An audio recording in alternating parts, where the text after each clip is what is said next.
السلام عليكم ورحمة الله وبركاته.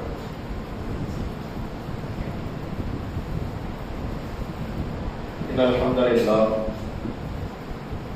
نحمده ونستعينه من يهده الله فلا مضل له ومن يضلل فلا هادي له وأشهد أن لا إله إلا الله وحده لا شريك له وأن محمدا عبده ورسوله أما بعد.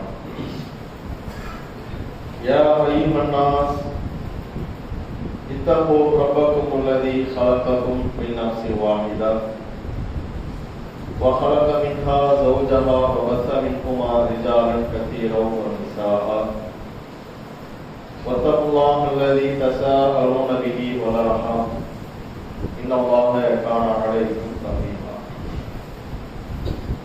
اللهم صل على محمد وعلى آل محمد كما صليت على إبراهيم وعلى آل إبراهيم إنك حميد مجيد.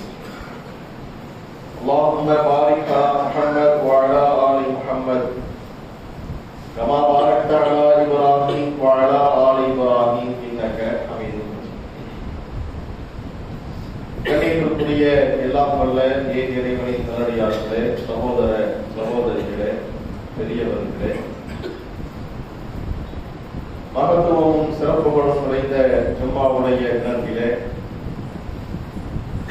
நன்மை எதிர்பார்த்தவர்களாக அதற்குரிய நேரத்தில் ஒன்று கூடியிருக்கும் நம்மவர்கள் அனைவரின் மீதும் உள்ள இறைவனுடைய அன்பும் அருளும் வற்றாத பெரும் கருணையும் என்றென்றும் நின்று நிலவட்டுமாக என்ற பிரார்த்தனையோடு இந்த ஜும்மாவுடைய சொற்பொழிவை ஆரம்பம் செய்யும்.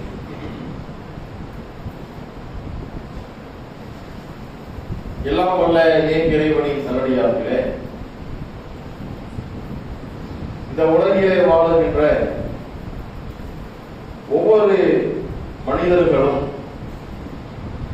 ஒவ்வொரு விதமான கோட்பாடுகளோடும் நிலைப்பாடுகளோடும் அவரவருடைய சூழ்நிலைக்கு ஏற்ப வாழ்ந்து வருவதை நாம் பார்க்கிறோம். இறைவனும் அதைத்தான் திருமறை குர்ஆனிலே சொல்லுகிறார். வலிகுல்லி விஜகத்தின் ஹுவஹு வல்லிஹா. இந்த உலகில் ஒவ்வொருவருக்கும் ஒவ்வொரு இலக்கு இருக்கிறது, அதை நோக்கியே அவர்கள் பயணப்படுகிறார்கள் என்று அல்லாஹ் சொல்கிறார். இந்த இலக்கு என்பது, நிலைப்பாடு, கொள்கை என்பது ஒவ்வொருவருக்கும் ஒவ்வொரு விதமானது. முஸ்லிம்களுக்கு ஒரு நிலைப்பாடுகள் இருக்கும், முஸ்லிம் அல்லாத மக்களுக்கு ஒரு நிலைப்பாடுகள் இருக்கும். முஸ்லிம்களாகவே இருந்தாலும் முஸ்லிம்களுக்குள்ளாகவும் ஒவ்வொருவருக்கும் ஒவ்வொரு நிலைப்பாடுகளும் ஒவ்வொரு இலக்கும் இருக்கும்.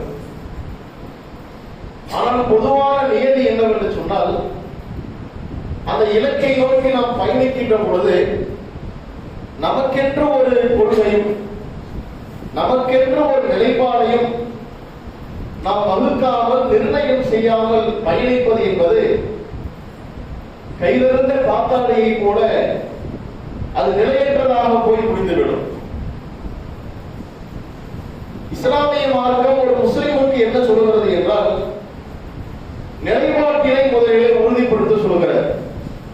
என் நிலைப்பாடு என்ன, உன்னுடைய நிலைப்பாடு என்ன என்று எல்லா விஷயங்களிலேயும் நிலைப்பாட்டை எடுக்க சொல்கிறார். நிலைப்பாடு என்றால் எதை வைத்து எடுக்க வேண்டும், எதை வைத்து நிலைப்பாட்டை எடுக்க முடியும் என்று சொன்னால் அதற்கு ஒரே தீர்வு இஸ்லாம் தான்.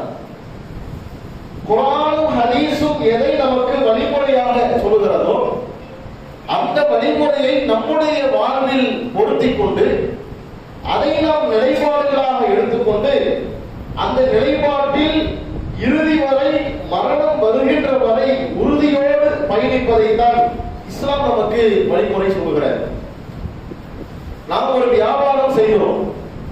வியாபாரம் என்பது அனைத்து தரப்பு மக்களுக்கும் பொது வழிமுறை. ஆனால் முஸ்லிமாக இருக்கின்ற உனக்கு உன் நிலைப்பாடு என்ன, வியாபாரத்தின் நிலைப்பாடு என்ன? என் நிலைப்பாடு என்ன என்று சொன்னால், நான் எல்லோரையும் போல வியாபாரம் செய்ய மாட்டேன். நான் கொடுக்கல் வாங்கல குர்ஆன் அறிவுரையின்படி சரியாக நடந்து கொள்வேன். கலப்படம் செய்ய மாட்டேன், மோசடி செய்ய மாட்டேன், வட்டிக்கு விட மாட்டேன், வட்டிக்கு வாங்க மாட்டேன், வட்டியினுடைய சாயல் இல்லாமல் என்னுடைய வியாபாரத்தில் அமைத்துக் கொள்வேன், காசு பணத்தினுடைய மோகத்தினால் யாரையும் ஏமாற்ற மாட்டேன் என்கின்ற ஒரு வியாபாரத்துக்கு ஒரு ஒழுங்குமுறை இருக்கா இல்லையா? இது ஒரு முஸ்லிமுடைய நிலைப்பாடாக இருக்கிறது. பொதுவான விஷயம். இது ஒரு முஸ்லிமுடைய நிலைப்பாடு. இது முஸ்லிம் அல்லாத மக்களிடத்தில் இருக்கவும் செய்யலாம், இல்லாமலும் போகலாம், அல்லது பாதி இருக்கலாம், பாதி இல்லாமலும் போகலாம். ஆனால் மார்க்கம் நமக்கு என்ன சொல்கிறது? குர்ஆனும் ஹதீஸும் ஒரு வியாபாரத்தை எப்படி செய்ய வேண்டும் என்று ஒரு கொள்கையை வகுக்கிறதோ, அந்த கொள்கையை நீ உன்னுடைய கொள்கையாக எடுத்துக்கொண்டு அதில் நீ உறுதியாக இருக்க வேண்டும் என்று மார்க்கம் சொல்கிறது. ஊர் உலகத்துல எல்லாருமே சிகரெட் பிடிக்கிறாங்க, மது அருந்துகிறார்கள், எல்லோரும் செய்கிறார்கள் என்பதற்காக நீயும் அதை செய்யாதே. உன் நிலைப்பாடு என்ன? இல்லைங்க, நான் சிகரெட் பிடிக்க மாட்டேன், நான் மது அருந்த மாட்டேன், ஏனென்றால் என் மார்க்கம் அதை தடை செய்கிறது, எனக்கு என் மார்க்கம் அதை அனுமதிக்கவில்லை, என் நிலைப்பாட்டின்படி என் கொள்கையின்படி அது தவறு என்று நான் பார்க்கிறேன், அது கூடாது என்று நான் உணர்கிறேன், அது ஹராம் என்று நான் பார்க்கிறேன். எனவே ஒட்டுமொத்த உலகமுமே அதை செய்தாலும் நான் அதை செய்ய மாட்டேன், என் மார்க்கம் அதை அனுமதிக்கவில்லை, என் கொள்கை அதை அனுமதிக்கவில்லை. இது நமக்கு என்ன செய்தி சொல்கிறது? ஒட்டுமொத்த உலகமும் ஒரு போக்கிலே பயணித்தாலும் சரி, நான் தனித்து விடப்பட்டாலும் நீங்கள் தனித்து விடப்பட்டாலும் உங்களுக்கென்று ஒரு கொள்கையை நீங்கள் ஒதுக்க வேண்டும், உங்களுக்கென்று ஒரு நிலைப்பாட்டை நீங்கள் உருவாக்க வேண்டும். அந்த நிலைப்பாட்டில் இறுதி வரை மரணம் வரையிலேயே உறுதியாக இருக்க வேண்டும். ஆனால் இன்றைய சமுதாயத்தின் போக்கை நீங்கள் பார்த்தால், சமூகம் என்ன போக்கிலே போகிறதோ அந்த போக்கில் நம்மை நாம் பொருத்திக் கொள்ள வேண்டும் என்கின்ற அடிப்படையில் நம்முடைய வாழ்க்கை முறையை நம்மால் பார்க்க முடிகிறது. எல்லாவற்றிலும் ஒரு வியாபாரமே நம்ம செய்யறோம், ஹலாலான வியாபாரத்தை ஒருவர் செய்கிறார், ஒருத்தர் வர பீடி சிகரெட் குடிக்காத உலகமாக இது. ஒரு கடையை வச்சிருக்கிறீங்க, ஒரு பாக்கு டஜன் கணக்கு ஒரு பாக்கை வாங்கி போடுங்க, சிகரெட்டை வாங்கி வைங்க, அது வியாபாரம் தனியா நடக்கும். நீங்க ஹலாலா தான் வியாபாரம் பண்ணுவேன்னு சொல்லி நீங்க இதெல்லாம் நீங்க கடையில நீங்க ஏற்காம இருந்தீங்கன்னா உங்களுக்கு வருமானம் பெரிதாக வராது. ஏனென்றால் இங்கு பீடி சிகரெட்டு பாக்கு போன்ற போதை வஸ்துக்களை பயன்படுத்துபவர்களை விட பயன்படுத்தாதவர்கள் மிக குறைவு. நீங்கள் இவர்களை கவனித்து வியாபாரம் செய்தால் உங்களுடைய வருமானம் அதிகமாகும் என்று ஆசை வார்த்தைகளை சொல்லத்தான் செய்வார்கள். நாம சொல்ல வேண்டிய பதில் என்ன? என் நிலைப்பாடு அதில் கிளம்பணும். எனக்கு வருமானம் குறைந்தே போகட்டும்பா, எனக்கு வருமானம் பாதியாக இருக்கட்டும், அல்லது எனக்கு வருமானமே இல்லை என்று ஆனாலும் சரி, என் நிலைப்பாடு இதையெல்லாம் என் கடைக்குள்ளே கொண்டு வரக்கூடாது என்பதே நிலைப்பாடு. அதை ஒட்டுமொத்த உலகமும் ஒட்டுமொத்த மளிகை கடைக்காரர்களும் அதை செய்தாலும் நான் அதை செய்ய மாட்டேன் என்ற ஒரு முடிவுக்கு வருமா இல்லையா? அதுதான் நிலைப்பாடு இருப்பது, அதுதான் கொள்கை. அந்த கொள்கை நம்மிடத்தில் இருக்கிறதா? அந்த நிலைப்பாடுகள் நம்மிடத்தில் இருக்கிறதா? எல்லாத்தையும் பொருத்தி பாருங்க.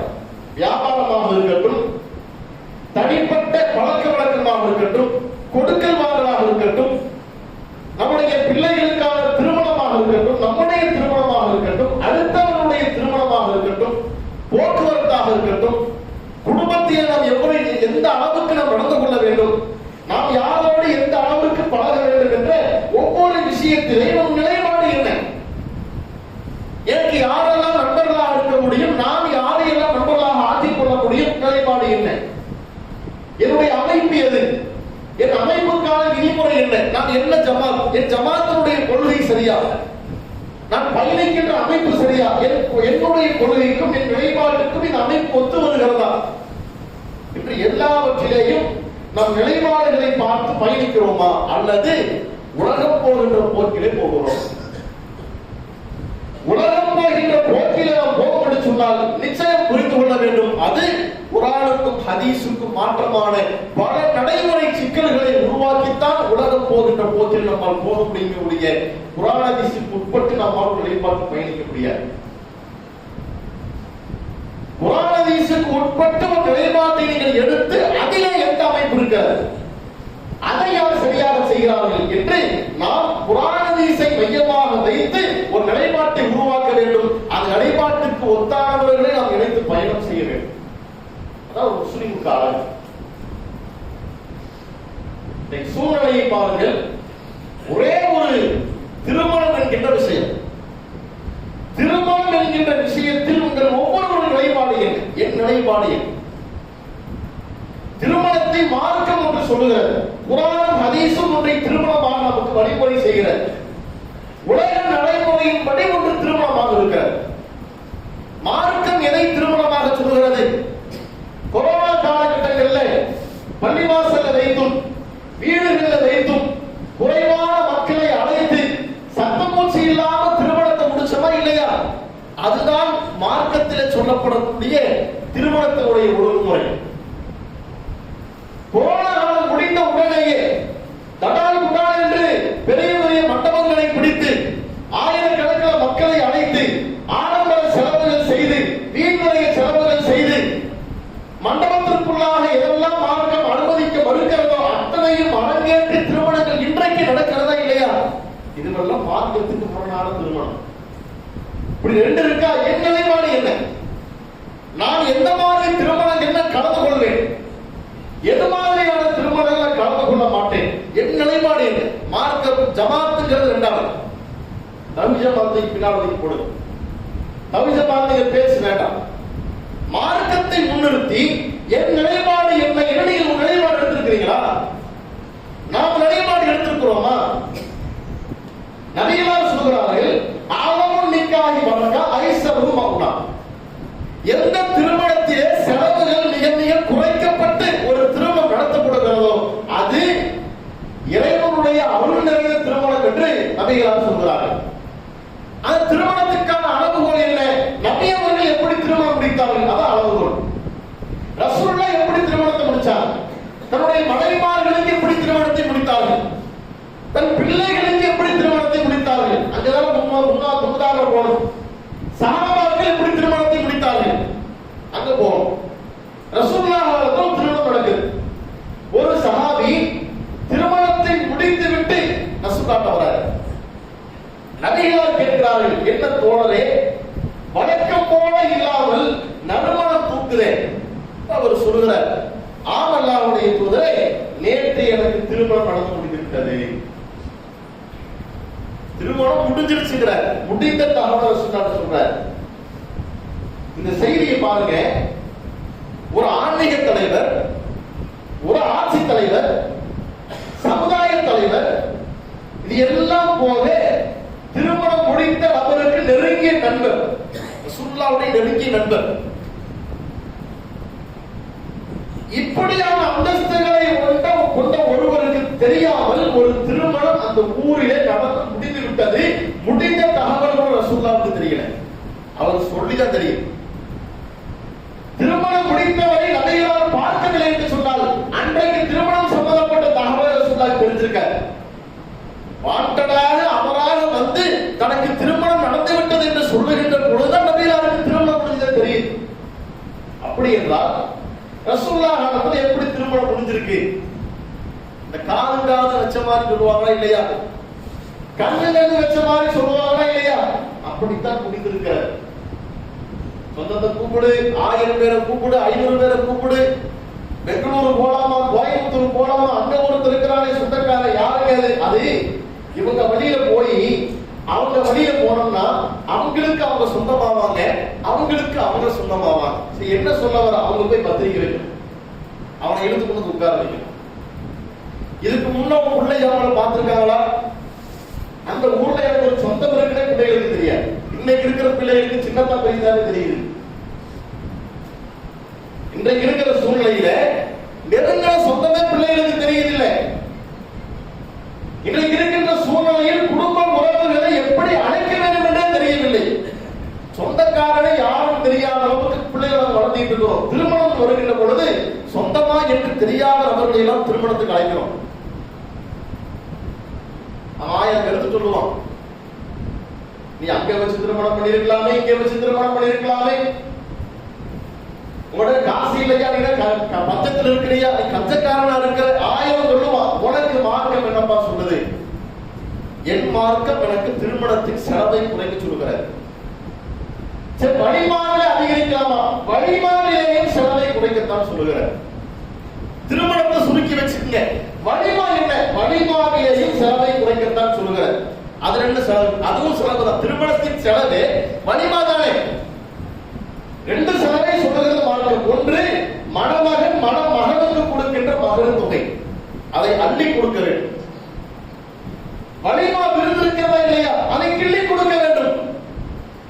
இயன்ற வரைக்கும் செலவை எதிலே குறைக்க முடியுமோ அதில் குறைக்க வேண்டும். திருமணத்தின் செலவே ரெண்டு. ஒன்று மகன் தொகை, அதற்கு மார்க்கம் வரம்பை போடவில்லை. எவ்வளவு நாளும் கொடுக்கிறாங்க மார்க்கம். ஒரு குவியிலேயே கொடுத்தாலும் திரும்ப வாங்கினாலுங்கிறாங்க. அப்படி என்றால் எவ்வளவு நாளும் கொடுக்கிறார். இரண்டாவது செலவு என்ன? வழிமா விருந்து. வழிமா விருந்தை தவிர செலவு பெரிய செலவு அல்ல. அந்த செலவை தான் ரசூலுல்லாஹ் சொல்றாங்க, செலவு குறைவுள்ள திருமணம் பரக்கத்துள்ள திருமணம். நீங்க பாருங்க, எதில் அதிகமான செலவுகள் செய்யப்படுகிறது. இப்படியான ஒரு திருமணத்தில் என் நிலைப்பாடு என்ன? ஜமாத்து தூக்கி வீசுங்க. உங்க நிலைப்பாடு என்னங்க? என் நிலைப்பாடு என்னங்க? பத்திரிக்கை வந்தாலே போயாக வேண்டுமா? ஏன் ஒரு நோ சொல்லி பாருங்களேன். இல்லைங்க, என் நிலைப்பாடு இல்லை, நான் கல்யாணத்துக்கு கலந்துக்கிறது இல்லைங்க, மண்டபத்துக்கு போறது இல்லைங்க, பள்ளியில வச்சு பண்றதா நான் கலந்துக்கிறேங்க, வீட்டுல வச்சு பண்றீங்க நான் கலந்துக்கிறேன், இது என் நிலைப்பாடுங்க, மண்டபத்துக்கு நான் போறது இல்லை சொல்லுங்களேன். கொலையா பண்ணிடுவாங்க. நீங்க இல்லைன்னா கல்யாணம் நடக்காதா? உங்களை வச்சுதான் திருமணத்தை முடிக்கணும் முடிவு இருக்கிறாங்களா? என் நிலைப்பாடு மண்டபத்திலே இவ்வளவு மார்க்க முரண்பாடுகள் நடக்கிறது. ஒரு அந்நிய பெண்ணை அலங்காரம் செய்து ஹிஜாபுடைய ஒழுங்குகள் பேணப்படாமல் வந்திருக்கின்ற பொதுமக்களுக்கு காட்சிப்படுத்தும் விதமாக தன்னுடைய மகளை அலங்காரம் செய்து மணமகனுடைய தகப்பனார் பொதுமக்களுக்கு காட்சிப்படுத்தும் விதமாக உட்கார வைத்திருக்கிறார். திருமணத்திற்கு முன்னாள் வரையிலேயும் தன் மகளை வெளியே அனுப்புகின்ற பொழுது ஹிஜாபோடு அனுப்பிய ஒரு தந்தை, மார்க்க நெறியோடு அறிவுரை சொல்லி அனுப்பிய ஒரு தந்தை, திருமணத்தின் போது மண்டபத்திலே வெளிமக்கள் வருகிறார்கள், சொந்த பந்தங்கள் வருகிறார்கள், மகரமல்லாத உறவுகள் வருகிறார்கள் என்ற எந்த சிந்தனையும் இல்லாமல் தன் மகளை பொதுமக்களுக்கு காட்சிப்படுத்தும் விதமாக அலங்காரம் செய்து உட்கார வைக்கின்ற ஒரு சபையில் நான் ஏன் இருக்க வேண்டும்? அங்கே என் நிலைப்பாடு என்ன? திருமணத்திற்கு முன்னாள் வரைக்கும் ஹிஜாபை பேண சொன்ன ஒரு தந்தை ஏன் திருமண நாளில் பேண சொல்லவில்லை? திருமணத்துக்கு வர்றவங்க பழக்கமானலாம் வராங்க. இஸ்லாத்தின் நிலைப்பாடு என்ன? சின்னத்தான் பெரியத்தான் மக்களாகவே இருந்தாலும் அவர்கள் அந்நிய ஆண்கள், அந்நிய பெண்கள். அண்ணன் தம்பி இருக்கிறாங்க, அண்ணன் தம்பிக்கு பிள்ளைகள் இருக்கிறாங்க. அண்ணனுக்கு ஒரு மகன், தம்பிக்கு ஒரு மகள். அண்ணனுக்கும் தம்பிக்கு வேண்டுமானால் தன்னுடைய பிள்ளைகளாக இருக்கலாம், மத்த பந்தத்தில் வந்துடும். உங்கள் பிள்ளைகள் இருக்கிறாங்கல்ல, அண்ணன் மகனுக்கும் தம்பி மகளுக்கும் என்ன உறவு? நீங்க நினைச்சா தனக்கு திருமணம் முடிச்சு கொடுத்தது. அண்ணனும் தம்பியும் முடிவு செய்தால் உங்கள் பிள்ளைகளுக்கு நீங்கள் திருமணம் முடித்து வைக்கலாம். அப்படி என்றால் என்ன அர்த்தம்? ரெண்டு பேரும் அந்நிய பெண். இன்னைக்கு நம்ம அண்ணன் தம்பியும் பழகிட்டு இருக்கிறோம், அண்ணன் தங்கச்சியும் பழகி கொடுத்துட்டு இருக்கிறோம். நீங்கள் விரும்பியால் திருமணத்தை முடித்துவிட்டு அண்ணனும் தம்பியும் சம்மதியாகலாம்.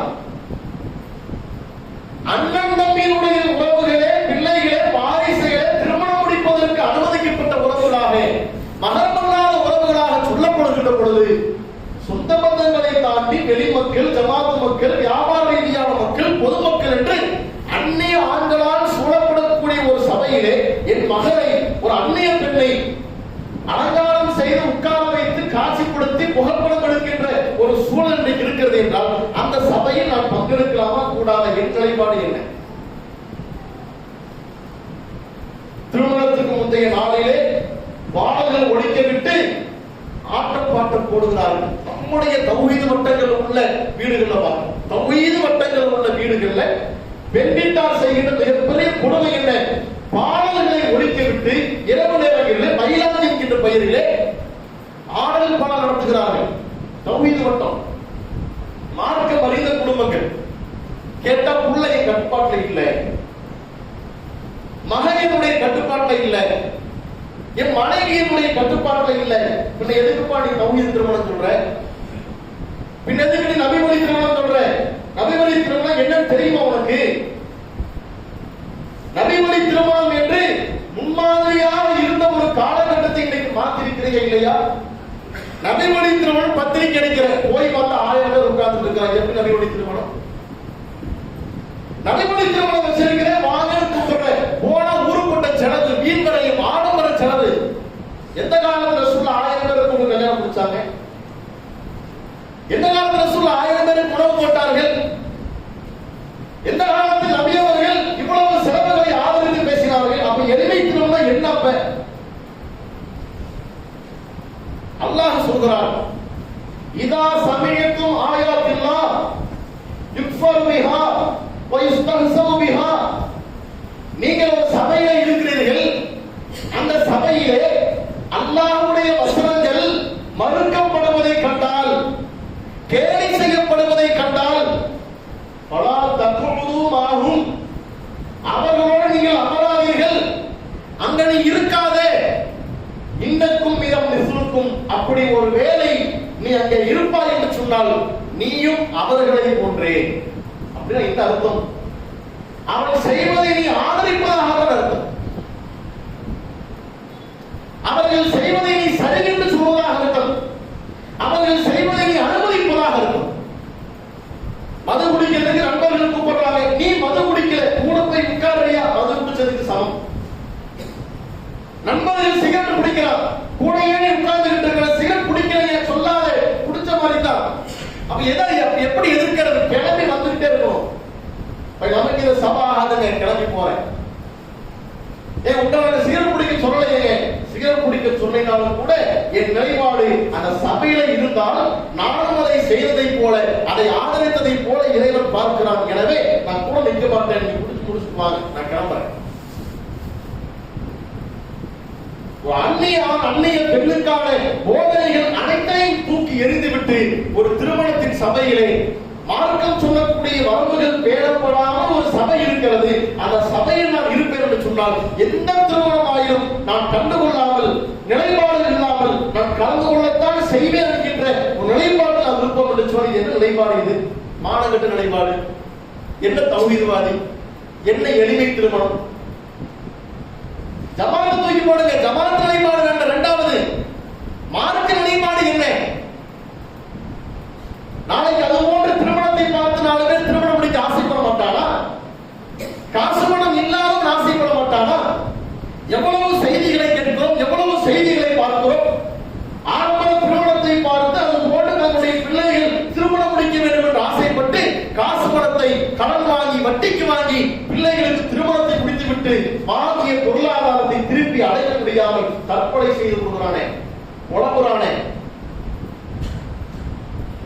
ஆடம்பரமாக திருமணத்தை முடிக்கின்ற பொழுது பெண் வீட்டாரை பார்த்து ஆண் வீட்டாருக்கு ஒரு முடிவுக்கு வரான். இவன்ட காசு நிறைய இருக்கும் போல மறைச்சு வைக்கிறான். கல்யாணமே இவ்வளவு ஜாமஜாமம் பண்றானே, ஷேர் பண்ணிக்கலாம். மாப்பிள்ளைக்கு என்ன வேணும் கேட்கிறாங்க. அப்படி என்றால் 5 பவுன் எக்ஸ்ட்ரா கேளு, 10 பவுன் எக்ஸ்ட்ரா கேளு. இன்னைக்கு என்ன சும்மா வேலை? கட்டாயப்படுத்துறானே. திருமணம் முடித்த பிறகு உன் தகப்பனால் கொடுத்த வாக்குறுதி நிறைவேறுகின்ற வரைக்கும் என் வீட்டுக்கு வராத, கிளம்புங்கிறான் மாப்பிள்ளை. அனுப்பிடுறாங்களா இல்லையா? ஒரு ஆடம்பர திருமணத்திற்கு பின்னால் எவ்வளவு சிக்கல்கள் இருப்பது என்பதை சமுதாயம் புரிந்து கொள்ள வேண்டும். எவ்வளவு அநியாயங்கள் நடக்கிறது என்பதை சமுதாயம் புரிந்து கொள்ள வேண்டும். எவ்வளவு பின் விளைவுகள் இருக்கிறது என்பதை சமுதாயம் புரிந்து கொள்ள வேண்டும். எந்த விளைவுகளையும் யோசிக்காமல் நான் எந்த திருமணத்திலும் கலந்து கொள்வேன் நிலைப்பாட்டில் இருப்பீங்கன்னு சொன்னார். அந்த திருமணத்தை பார்த்து ஆசைப்பட்டு ஒருவன் ஏழை எளியவன் திருமணத்தை முடித்து அந்த திருமணத்தின் மூலமாக தான் வாங்கிய பணத்தை அடைக்க முடியாமல் தற்கொலை செய்யறானே, அதுக்கு யார் பதில் சொல்றது? அதுக்கு நம்ம காரணம் இல்லையா? அடுத்தவர்களுக்கு ஒரு சட்டத்தை சொல்வது நமக்கு வரும்போது மாறி போயிடுமே. மற்றவர்களுக்கு ஒரு நிலைப்பாட்டை சொல்கிறோம், நமக்கென்று வருகின்ற பொழுது நிலைப்பாடு இல்லாமல் போகிறது. என்ன நிலைப்பாடு இது? நிலைப்பாடு இருக்க வேண்டும். நிலைப்பாட்டில் நாம் இருக்க வேண்டும். நமக்கென்று நிலைப்பாடு வேண்டும். அது ஜமாத்து சொல்றதா இல்லையா? இரண்டாவது, மார்க்கம் சொல்லுகின்ற அடிப்படையில் எனக்கு நிலைப்பாட்டை இருக்க வேண்டும். இல்லைங்க, இது மாதிரி நான் செய்யறது இல்லைங்க, நான் கலந்துக்கிறது இல்லைங்க, என் நிலைப்பாடு இதுங்க சொல்லுங்களேன். உங்களை பார்த்து 4 பேர் திருந்துவானே, அது முன்மாதிரியா இருக்குமே, அது காலத்துக்கும் பேசப்படுமே. நபிகளாரிடத்தில் இல்லாத முன்மாதிரியா? எல்லாத்தையும் முன்மாதிரி இருந்தாங்களே. நபிகளார் இருந்த முன்மாதிரியான இன்றைக்கு வரைக்கும் நம்ம இடத்துல பேசப்படுகிறது. நபிகளார் ஆன்மீக தலைவராக இருந்தார்கள், ஆட்சி தலைவராக இருந்தார்கள். எத்தனையோ ராஜாக்கள், எத்தனையோ ஆட்சி தலைவர்கள் சுகபோகமான ஒரு வாழ்க்கை வாழ்ந்த போது கூட நபிகளார் ஏன் கொடுத்தார்கள்? நான் அனைவருக்குமான தலைவர், ஏழைக்கும் நான் தலைவர், பணக்காரர்கள் நான் தலைவர். நான் வசதி வாய்ப்போடு வாழ்வதை பார்த்தால் ஏழை என்று நெருங்க மாட்டான். ஏழை என்னிடத்தில் நெருங்க மாட்டான். ஏழையும் என்னிடத்தில் வர வேண்டும் என்று சொன்னால், பணக்காரன் என்னிடத்தில் வர வேண்டும் என்று சொன்னால், அனைவருக்கும் பொதுவான தலைவராக இருக்க வேண்டும் என்று சொல்லி நபிகளார் ஏழ்மை வாழ்க்கை வாழ்ந்து மரணித்தார்களே. என்ன காரணம்? முன்மாதிரியா இருக்கும். என்ன பார்த்து 4 பேர் திருநெல்வேலியை ஒழிய தடுக்கி விடுதக்கூடாது. என்னை பார்த்து நான் நல்லது நடக்கணுமே ஒழிய, என் செயல்பாட்டை பார்த்து நான் நல்லது நடக்க வேண்டும் ஒழிய, நல்ல மாற்றம் வர வேண்டும் ஒழிய, என்னுடைய செயல்பாட்டை பார்த்து, என்னுடைய பேச்சை பார்த்து, என் நிலைப்பாடுகளை பார்த்து 4 பேர் மனிதவரை போயிடக்கூடாது. அதான் தௌஹீத்வாதி. அப்படி இருப்பவன் தான் தௌஹீத்வாதி. ஜமாத்தில் இருக்கின்ற பொழுது நிலைப்பாட்டை வைத்துக் கொண்டு வெளியே போன நிலைப்பாட்டை மாத்திரம் தௌஹீத்வாதி இல்லை. நம்ம ஒன்றும் சொந்த கருத்தை உட்கார்ந்து எழுதல, குர்ஆன் ஹதீஸை வைத்து எழுதுறோம். குர்ஆன் ஹதீஸை வைத்து தான் பேசுகிறோம். குர்ஆன் ஹதீஸ் தான் நிலைப்பாடு. குர்ஆன் ஹதீஸ் இல்லாத நிலைப்பாடு எதுவும் இல்லை. சொந்த கருத்து நிலைப்பாடு இல்லை. நிலைப்பாடு மாறுகிறது என்று சொன்னால் நீங்க யாருக்காக பயணிச்சு, யாருக்காக நிலைப்பாடு எடுத்தீங்க? அல்லாஹ்வுக்காக மாறுங்க. இறைவனுக்காக நாம் நிலைப்பாடுகள் இருக்க வேண்டும்.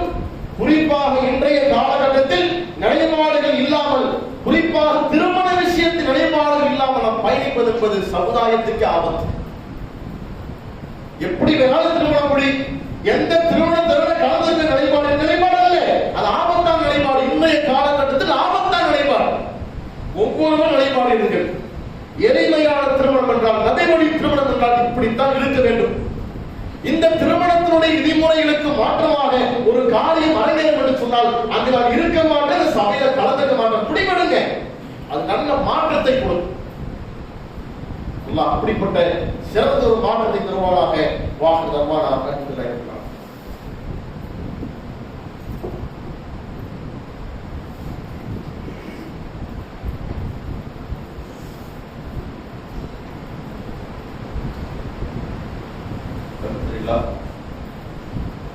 அன்பிற்குரிய சகோதர சகோதரிகளே, ஒவ்வொரு மனிதனுக்குமே இலக்கு என்பதும் நிலைப்பாடுகள் என்பதும் மிக அவசியமான ஒன்று என்பதை பார்த்தோம். நிலைப்பாடுகள் இல்லை என்று சொன்னால் நாம் சொல்லுகின்ற கருத்தினுடைய முக்கியத்துவமும் மக்களிடத்திலே மதிப்பில்லாமல் போய்விடும். அது ஒரு கட்டத்திலே சத்திய கருத்தையே நாம் சொல்லியிருந்தாலும் கூட அந்த சத்திய கருத்தும் மக்கள் மத்தியிலே பலவீனமாக்கப்படக்கூடிய ஒரு சூழ்நிலைக்கு தள்ளப்பட்டுவிடும்.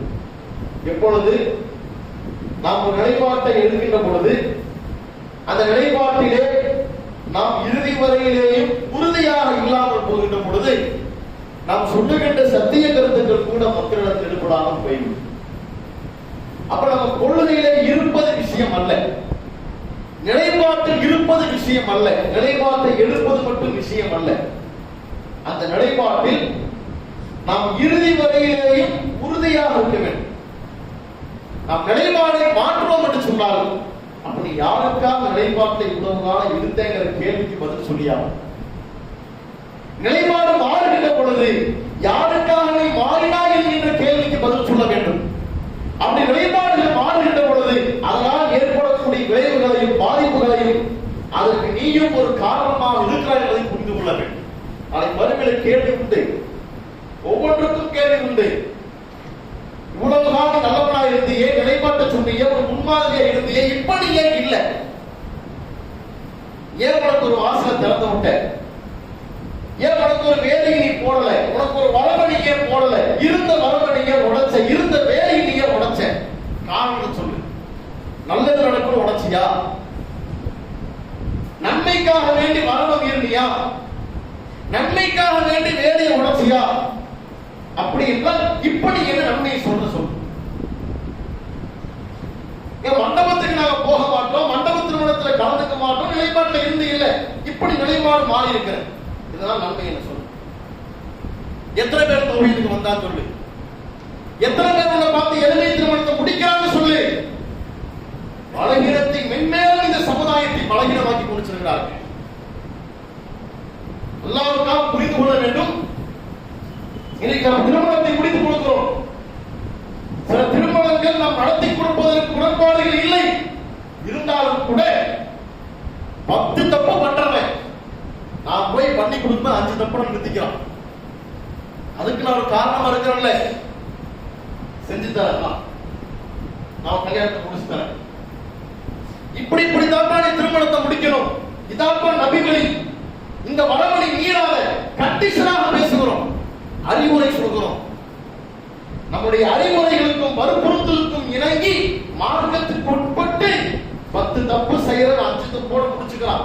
கண்ணுக்கு முன்னால் பார்க்கின்ற வரைக்கும் தவறு செய்வது இல்லை, திருமணத்தில் வரமுங்கிறது இல்லை. அதுக்கு பின்ன நடக்கிறது கையில கிடையாது. நீ நிலைப்பாடு விட்டு போனி இல்லை. எத்தனை பேர் மாறான்னு எத்தனை நல்லதாக சொல்லு. என்ன நீ சமுதாயத்துக்கு நல்லதை விதிப்பாய் என்று சொல். ஒரு நல்ல கிடையாது. பலகீனமாக இருந்த மக்களை நல்வழிப்படுத்தி நெறிப்படுத்தி கட்டுப்பாட்டுக்குள் கொண்டு வந்து தவறுகளை குறைக்கின்ற அத்தனை ஏற்பாடுகளையும் செய்து மக்களுக்கு இதுதான் நபிமொழி என்கின்ற அழகிய வாசனையும் அழகிய வழிமுறையும் காட்டிக் கொடுத்து மக்களை நல்வழி பாதையிலே கொண்டு செல்கின்ற பொழுது தன் சொந்த சுய விருப்பத்திற்காக ஜமாத்தை அடமானம் வைத்து, சொந்த நிலைப்பாடுகளுக்காக மக்களை அடமானம் வைத்து, பதவி ஆசைக்காக பதவி மோகத்துக்காக மக்களை 2 ஊராக பிரித்து என்ன நிலைப்பாட்டு நீ இப்ப சொல்லிக்கிட்டு இருக்கிற? என்ன மனதோடு நீ ஆதரிக்கிற? என்ன நிலைப்பாடு உனக்கு? என்ன நடந்தது? மக்கள் என்ன மாற்றம் நடந்தது? என்ன சமுதாய மாற்றம் நடந்தது? மக்களை மென்மேலும் பலகீனமாக்கியதை விட எந்த ஒரு காரியத்தையும் அவர்களால் செய்ய முடியவில்லை.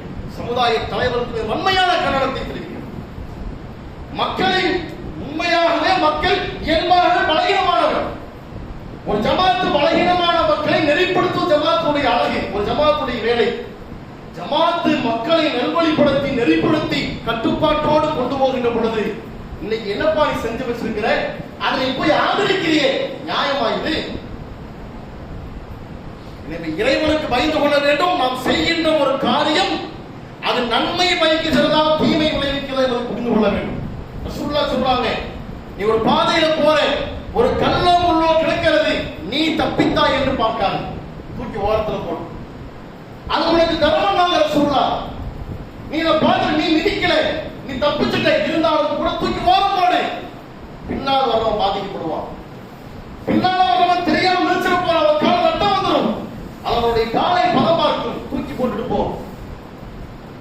நல்ல நினைச்சிட்டு போனாங்க ரசூலுல்லாஹ்.